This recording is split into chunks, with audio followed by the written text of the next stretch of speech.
नमस्ते दोस्तों, स्वागत है आपका एक नए वीडियो में। आज हम आपको एक ऐसे अद्भुत गुरुद्वारे के दर्शन कराएंगे जहां पर गुरु ग्रंथ साहिब के साथ साथ बाबा बालकनाथ जी की गुफा और तूणा भी है। यह गुरुद्वारा गिड़गिड़ा साहिब के नाम से प्रसिद्ध है। यह हिमाचल प्रदेश के ऊना ज़िले की हरोली तहसील में स्थित है। यहाँ तक पहुँचने के लिए आपको ऊना से हरोली होते हुए पालकवा पहुँचना है। पालकवा से यह गुरुद्वारा लगभग 5 किलोमीटर की दूरी पर है। आप लोग जो यह रास्ता देख रहे हैं, यह पालकवा से गुरुद्वारा साहिब तक का रास्ता ही है। अब मैं आपको इस गुरुद्वारे के इतिहास के बारे में बताता हूँ। यहाँ के स्थानीय लोग, जिनकी कई पीढ़ियाँ इस स्थान पर आ रही हैं, उन्होंने बताया कि इस गुरुद्वारे की स्थापना तन 108 बाबा राम सिंह जी ने की थी। बाबा राम सिंह जी इस स्थान पर 1935 के लगभग अमृतसर से पधारे थे। उन्होंने ही इसी जगह का नाम गिड़गिड़ा साहिब रखा था, क्योंकि उस समय यहाँ चट्टानों से पत्थर गिरते रहते थे। पत्थर गिरने की वजह से यहाँ आवाज़ें आती थी। इसी वजह से इस जगह का नाम गिड़गिड़ा साहिब रखा गया। बाबा राम सिंह जी जब इस जगह पर आए, तब यहाँ पर एक बोड़ी और बाबा बालकनाथ जी की गुफा हुआ करती थी। बाबा जी की गुफा के सामने ही बाबा राम सिंह जी रात का समय बिताया करते थे। जब आसपास के लोगों को पता चला कि इतने घने जंगल के बीचों बीच एक संत रहने आए हैं, तब वो बाबा राम सिंह जी के दर्शन करने आए। बाबा जी ने वहाँ गुरु ग्रंथ साहिब की स्थापना करने के लिए कहा। तब वहाँ के स्थानीय लोगों ने एक कुटिया बनाई और गुरु ग्रंथ साहिब जी की स्थापना करी।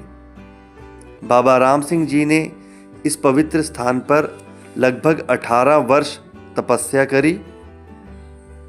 इसी बीच उन्होंने अपने होते हुए बाबा खुशीराम जी को इस स्थान पर सेवा करने के लिए कहा।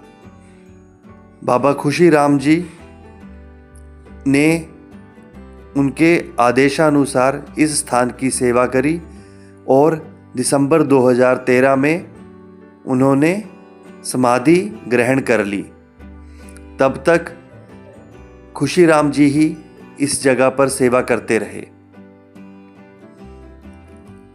जैसा मैंने कहा कि एक पवित्र बोड़ी और बाबा बालकनाथ जी की गुफा बाबा राम सिंह जी के समय से यहाँ पर मौजूद है।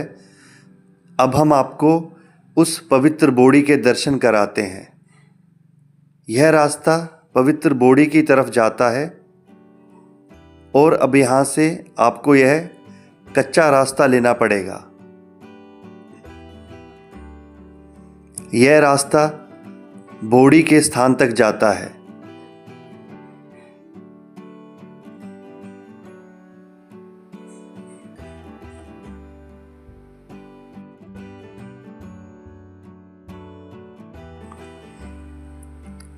इस स्थान से अब हमें सीढ़ियां चढ़कर ऊपर पवित्र बोड़ी तक पहुंचना है। जैसे ही हमने सीढ़ियां चढ़ना शुरू करी, हमने यहाँ ये छोटे छोटे बकरी के बच्चों को देखा, जो कि बहुत प्यारे लग रहे थे। हमें जो रास्ते में चरवाहे मिले, जिनकी अपनी भेड़ें और बकरियाँ थी, ये शायद उन्हीं के बच्चे होंगे जिनको वो यहाँ पर छोड़ गए होंगे। सीढ़ियाँ चढ़कर हम बोड़ी के स्थान तक जाने लगे और बोड़ी के पवित्र पानी को पाइप द्वारा स्नान घर तक पहुंचाया गया है और यह स्नान घर तैयार किए गए हैं।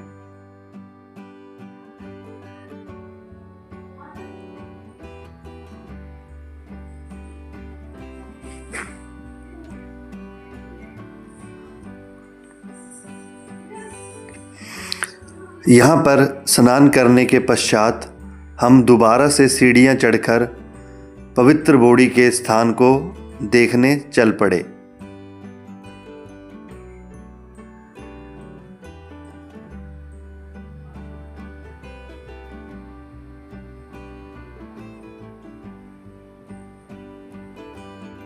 सीढ़ियां चढ़कर हम पवित्र बोड़ी तक पहुंच गए। आप यहां तक गाड़ी द्वारा भी आ सकते हैं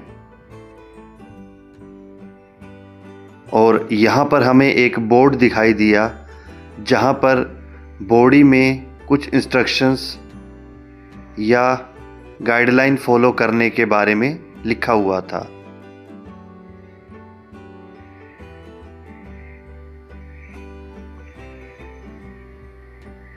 यह है पवित्र बोड़ी का स्थान।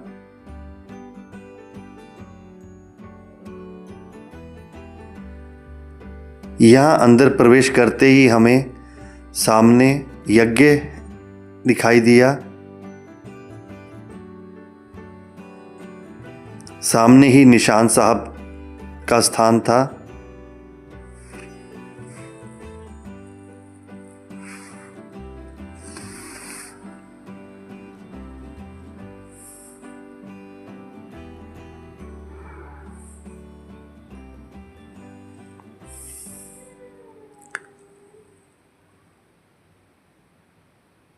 यहाँ पर ढूंढने के बाद पता चला कि पवित्र बोड़ी को अब लेंटर डालकर कवर कर दिया गया है और आपकी बोड़ी इस स्थान के नीचे है।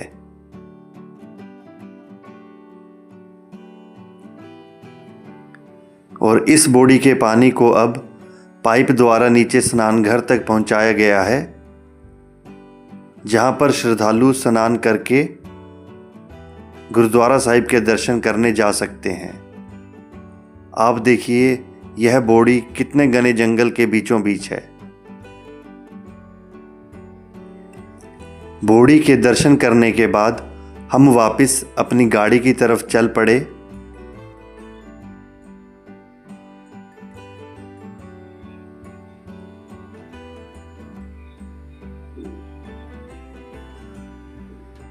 और यह है बोड़ी से गुरुद्वारा साहिब का सुंदर दृश्य, जो कि पहाड़ की चोटी पर स्थित है। बोड़ी के दर्शन के बाद हम गुरुद्वारा साहिब के दर्शन के लिए निकल गए। आइए अब मैं आप सब से ब्रह्म ज्ञानी बाबा खुशीराम जी के बारे में कुछ बातें साझा करता हूँ। स्थानीय लोगों से पता चला कि बाबा खुशीराम जी जब 18-19 वर्ष के थे तब वह होशियारपुर में काम किया करते थे। इसी दौरान वह श्रद्धालुओं की भांति गिड़गिड़ा साहब आया करते थे। बाबा खुशीराम जी ने ही इस जगह का पूरा आर्किटेक्चर तैयार किया है। उन्होंने इस स्थान पर 66 वर्ष तपस्या करी। वह प्रातः 12 बजे ब्रह्महोती में स्नान के लिए निकल जाते थे और सुबह सवेरे गुरुद्वारा साहिब में सेवा करते पाए जाते थे। वह यह सब कार्य बिना किसी साधन के करते थे, जो कि अपने आप में एक चमत्कार है। आइए अब आपको दर्शन कराते हैं गुरुद्वारा साहिब के। बाबा खुशीराम जी संगत से बोला करते थे कि सेवा का फल तब प्राप्त होगा जब सेवा भाव के साथ साथ मन में नाम का जाप चलता रहे। एक बहुत ही आश्चर्यजनक वाक्य जिसका उल्लेख बाबा खुशीराम जी ने स्वयं अपने एक सेवादार से किया था।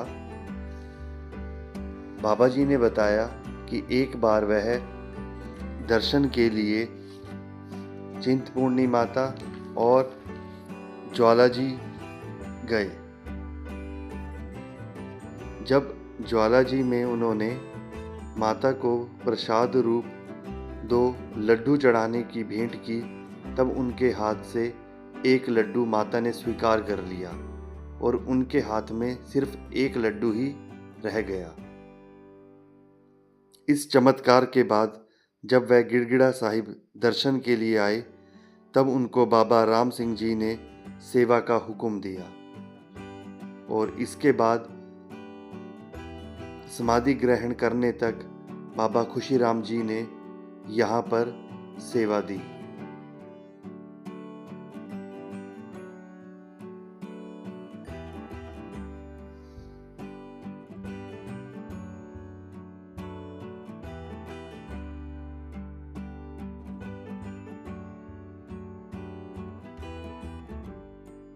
वो जो नीचे गुरुद्वारा साहिब दिखाई दे रहा है, उसमें बाबा खुशीराम जी की समाधि है और ऊपर वाले गुरुद्वारा साहिब में बाबा राम सिंह जी की समाधि है, जिनके सामने गुरु ग्रंथ साहिब जी का पाठ लगातार चलता रहता है। गुरुद्वारा साहिब के अंदर फ़ोटो खींचना और वीडियो बनाना मना था।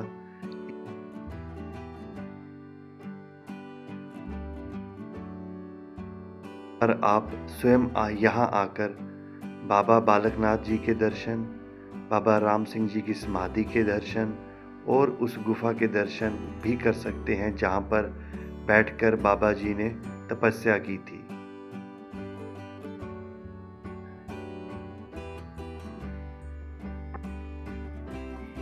यहाँ गुरुद्वारा साहिब में संगरांद के दिन बहुत भारी मात्रा में संगत दर्शन करने आती है।